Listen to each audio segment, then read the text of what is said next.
DDSolar here. This is the solar power board I built previously. It's in what I would suspect is the final location. I think that's where I'm going to keep it. There's going to be at least one more board, probably 3 or 4 feet wide. I can't get too close to the window, which is on the right. So I think this is going to be the final location. And right there where I'm pointing is where the wires have been brought into the building. And there's going to be probably 4 or 5 or 6 pairs of wires coming in right there.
There's the board anchored in. I used a self-tapping screw on the steel stud and a normal wood screw or deck screw on the power board itself. Okay, as far as layout, it's a 3 foot by 4 foot board, or very close. And so I don't have all the room in the world. What I need to get on here is I need to get a DIN rail with circuit breakers. I'll need a voltmeter, probably more than 1 voltmeter. There's going to be 2 to 4 inverters on this board, and they take up space very quick. So it's always hard to figure out how to lay out a board. What I usually do is I just leave myself some room, and I try not to use it all up. And that way, inevitably, when I change the layout later, I have a little bit of breathing room to make adjustments. Right now, I'm very sure the DIN rail is going to be on the right-hand side or the top, because that's near where the wires come in. Okay, I'm going to go ahead and install the DIN rail. I changed the camera settings. I had it on a setting that made it look all white and strange. I hope this works better. So let me go ahead and get the DIN rail. Here's the DIN rail. This is just thin aluminum track, and you can mount circuit breakers on it. Actually, you can mount other things on it as well, that if it goes on a DIN rail. I had some of this left over from many years ago, so I'm just reusing it. And I'm gonna go ahead and decide where to put it on the board. If I put it on the right-hand side, my circuit breakers are all gonna be at 90 degrees, which I don't particularly like. I also need to allow room for fastening the wires that are gonna be coming in. If I put it at the top, I think that looks better. But the board is wider than it is tall, so I have to be careful not to use up all my space. Probably vertical is what I'm going to end up doing. Circuit breakers have text printed on them. It's easier to read the text if it's vertical. So I think I'm going to go with vertical. Another advantage of having them down lower would be I can check the wires more easily and visually inspect them, whereas if I put them up here, I won't be able to see the wires unless I stand up on a ladder and look down at them, which I don't particularly like. Okay, here's the DIN rail with a circuit breaker on it. I just see how that looks. So I would need quite a bit of room for my wire clamps. I'm going to clamp all the wires. I may put a backer board behind the circuit breakers to reduce fire risk. You really don't want to mount things like this straight on the wood. But right now I'm just going to go with it. And here's the sideways option. Yeah, so it would make it easier to check the wires, but I don't like it. Circuit breakers, I think, want to be mounted like this. So in the end, that's what I'm going to go with. I'm going to put them up here at the top of the board. Now I'm just going to mark the approximate location of my DIN rail. So I'm just going to put it right about here. And that's just a rough mark so I know where I need to put it. All right, now I'm going to mark a line, which I'll use for putting in screws. I'm going to use my combo square. And I think I'll use markers instead of pencils. All right, I'm going to go ahead and mark the line. Make it a bit shorter.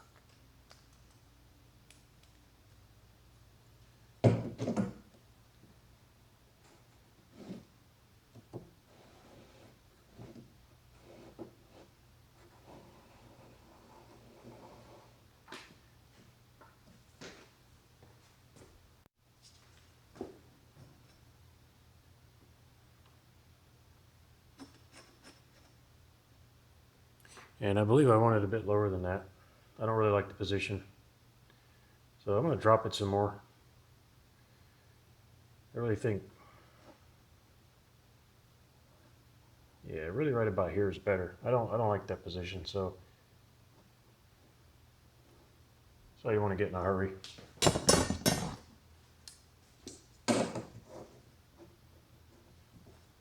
Let's go ahead and go down to this level here. Yeah, that'd be a lot better.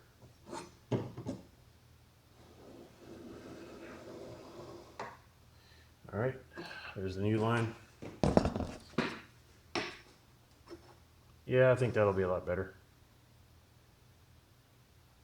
Yep, we'll go with that. Now I need to mark the holes. I'm going to drill for the DIN rail. I think we'll put one right here.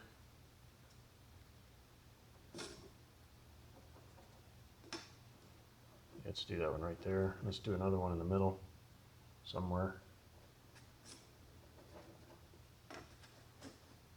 And I guess I'm going to leave the full length of the DIN rail on here. I'm just going to go ahead and put the whole piece on here. They can be cut, but when they are cut, they don't tend to look as nice. The holes as least as accurate as I can, so I'm going to use a nail to make a pilot.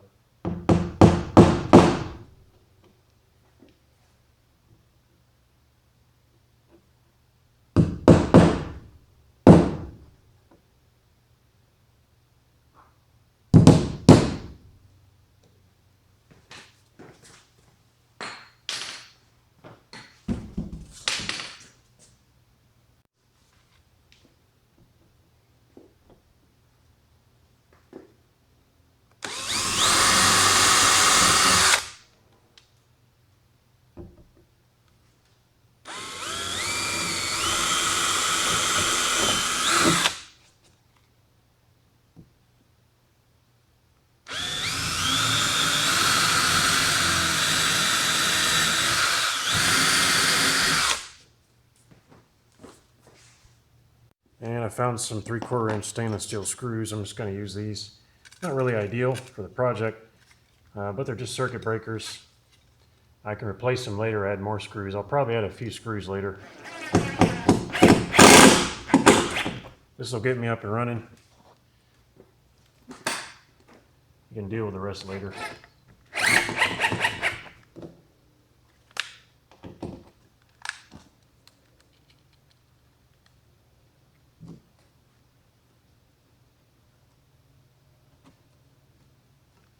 I'm just going to make sure and straighten the DIN rail as much as I can. I like it to be as straight as I can get it.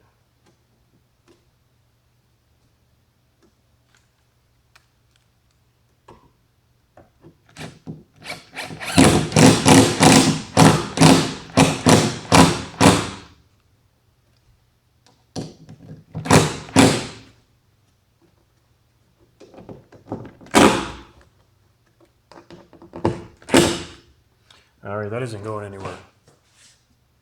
Circuit breakers, I only have a couple available right now. The first one is a really old 150 volt, 15 amp circuit breaker. This is a PV circuit breaker, so it's intended for solar. It says it's made in Lesotho, very interesting, South Africa, I believe that is. So this is really old, but this is going to be used for one of the smaller solar arrays that I plug in here. So I'm going to go ahead and put that on the board. This kind of circuit breaker has a yellow tab at the bottom that locks it on the DIN rail. I actually prefer this kind. So let me go ahead and install that. Pull the tab down and you hook the top on. You push the tab up. Now I don't really like the way they mount. I think that's really sad, but that is the way that's normally the way they're attached to a DIN rail. Normally they would be in some kind of enclosure which would You probably brace the circuit breaker and keep it from jiggling around. Right now I don't have anything that'll do that, but I'm just going to be really careful and I'll anchor the wires, and maybe later I'll add something to anchor the circuit breaker so they can't move. Next we have this is a Chinese made, I believe 20 amp polarized double pole solar circuit breaker, or at least it's intended for DC use. It was fairly cheap. I really got it out of curiosity more than anything. And it looks competent enough. So I'm going to go ahead and just put this on the rail. And this kind has spring-loaded tabs. These are much more aggravating to remove. You have to pull these tabs down at the bottom. It's really hard to pull them. You're supposed to stick a screwdriver right in there and pull those tabs down. The problem is you can't pull them both at the same time unless you have two screwdrivers. But to put them on the rail, all you have to do is hook the top on and push it on. So installing circuit breakers a snap. Another item I'm going to need on this board is a ground bus. I don't currently have one. This particular circuit breaker is going to take both the positive and negative in and positive and negative out. This particular kind here only switches the positive side of the circuit. All right, let's take a break from that and go over to the workbench. This is the workbench I've showed in other video clips. It's mostly put together, but not every part of it is attached. I haven't really decided how I'm going to set it up. It could also be called a junk pile on the four legs. That's what it is right now. So I'm going to go ahead and set the camera up and show you some items I want to put on the power board. I'm working on getting better lighting and a better setup for the camera. Right now I'm just winging it. This is an item I'm going to put on the power board. This is just basically a bus bar. You put your power in, plus and minus, and you can draw power off of it. This is for light duty use, about 3 amps up to 24 volts. That's going on the power board. Also, a long time ago I bought several of these. They were very cheap. These are fuse boxes for 12 volt automotive fuses, and I kind of like them. I have one version that has LEDs to show you if the fuse is burned out. This one doesn't have LEDs, but it will do the job. It says 100 amps. I'm not sure I'd put 100 amps into this thing. It could probably handle it, but I don't think I would want to do that. Next item is I need a voltmeter. Well, there'll probably be multiple voltmeters, but I need to start somewhere. And I have these. I got these a while back because they're high voltage. They can read high voltage. And I need to go look up the eBay page for these. I don't remember exactly where I got them. I think it was eBay. And I think they go over 100 volts. And the most I'll ever see is about 80 volts. And I'm pretty sure this voltmeter can handle that. It's also got a little potentiometer on there for calibrating, which is right there. That little thing right there is a potentiometer. And I'm sure I'll probably have to calibrate it. And I think it's red. So this will be going somewhere on the power board. I'm still waiting for my solar panels. I don't know when they'll be here. It looks like they were lost by the freight company, and they are going to ship new ones. So hopefully those will be here in a few days. I need to test the voltmeter. So right here I got a plug, and this goes to a 20 watt 12 volt solar panel that's in the window. It should be enough power to light a voltmeter. So I'm going to give it a try. Just want to make sure the voltmeter works before I go to all the trouble of installing it. This kind of voltmeter doesn't use a separate power supply. It's powered by what you're measuring, and that's actually what I prefer. It's easier hookup. All right, here goes nothing. Let's see if this thing will run. Make sure I don't mix up the positive and negative.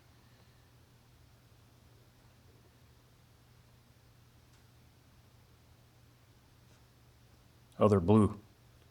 Oh, it looks very nice. I really like the blue. 18.7 volts. And that's about right for the panels I have right now. Oh, it's a 20 watt panel. Should be putting out about 18 volts, so that seems about right. It's also in the window and it's getting shadowed, so...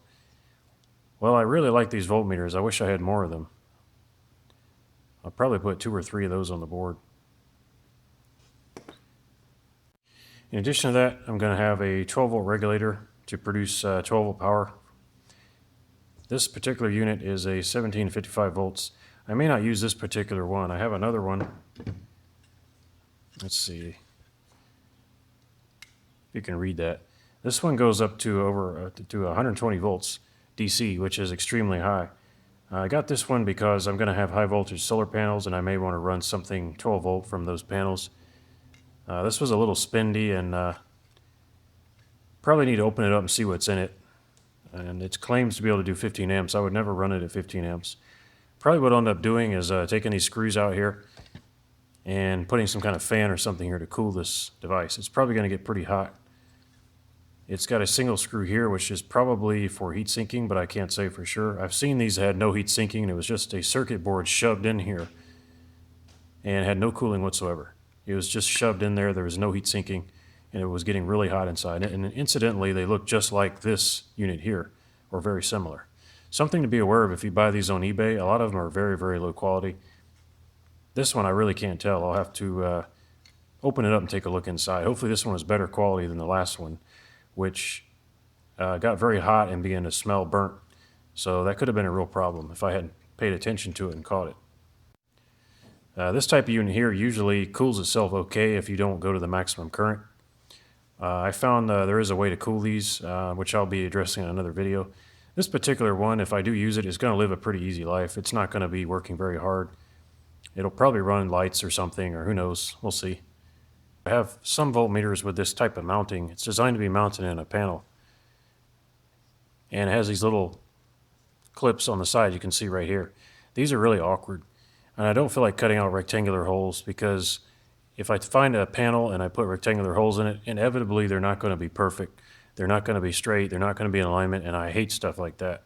So I sought a creative mounting solution for this type of voltmeter, and I found it, I believe. The first method is to take a second DIN rail and mount it above my other DIN rail on the power board, and then I can snap these voltmeters right in between on this track here. It's a shame they don't fit right in the DIN rail. They almost do. And I probably could find a solution. They almost friction fit right in the DIN rail. Maybe if I play around a little bit, I could find some method or technique to hold these in the rail. It'd be really, really cool if I could put these straight on the DIN rail. And I will probably look at that and see what I can come up with. You can see it's almost like it was made for it. So maybe I'll clip those little pegs off and I'll just see if I can find a way to mount it on here. The second solution is screen track. I built a screen porch some years ago, and I had a lot of screen track scraps left over, and it just turns out that this voltmeter snaps, if you get the wire out of the way, right into the screen track, almost like it was made for it. So this is probably what I'm going to end up using. I mean, really, it's too good to be true. It just snaps right in. It's actually holding it pretty good, too. I love stuff like this. It's improvised. I have these scraps. I'm not going to use them for anything. Now I have a use for it. Here's the solar panels I'm currently running in the shop. They used to be on my shed, and I moved them over to my solar workshop. That way I'll have some solar power. Here's the wires, and right now they're just going into a hole. And I have some bulkhead fittings which are going to go right here. It's going to be a 1/2 inch. I don't think I can fit a 1 inch, so I ordered 1/2 inch. And so these wires are going to come out. The bulkhead fitting will go in. There will be conduit and a plastic elbow coming out here for all my wires and whatnot. And as soon as I have my solar panels, I'll post an update. Right now this is all I have. And of course I have a couple of small solar panels in the window. And that'll have to do for now. And there they are right there. In order to keep these videos from getting too long, I'm going to cut it here and make it a multi-video series, because if I didn't, it'd probably be an hour or more long. So it would be more efficient if I just went ahead and uploaded this, and that's what I'm going to do. Let's go over to the solar power board real quick. Okay, so all I got done was I mounted a DIN rail and 2 circuit breakers. I also anchored the board in place with a self-tapping screw. In the next video, I'm probably going to install the fuse block, a voltmeter, and maybe an inverter, and possibly a few other things as well. Hope you enjoyed this video. Thanks for watching, and I'll see you later.